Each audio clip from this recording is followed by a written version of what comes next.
I would like to respond to what Omar said, which is incorrect regarding what he calls, he claimed that these Israeli settlements are illegal, that everybody agrees with it. That's not the case.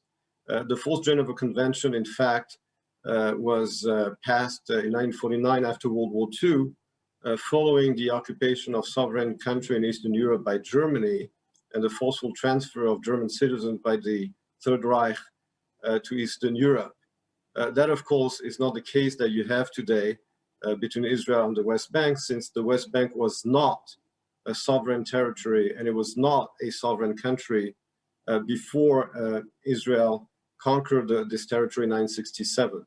The Fourth Geneva Convention applies to sovereign country or recognized sovereign country. Omar lives in Jordan. He should know that the West Bank had been conquered by Jordan in 1948. It was annexed by Jordan in 1950. It was called Cisjordan. It's still called Cisjordan in French.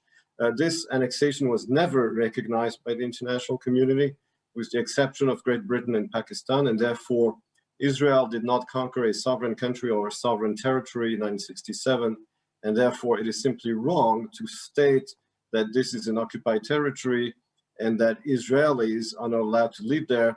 There's a very strong case to be made by the rights of Jews to live there by the standards of international law. But that's an argument that exists between international lawyers, and therefore, of course, if the court were to decide that it has jurisdiction to look into civilian population living in disputed territories, there are many other cases around the world which the court has not been investigating. Comparing, for example, from purely legal matter, the legal status of the West Bank is comparable to that of Western Sahara, with the Moroccan government building and transferring population there. The court has never looked into it.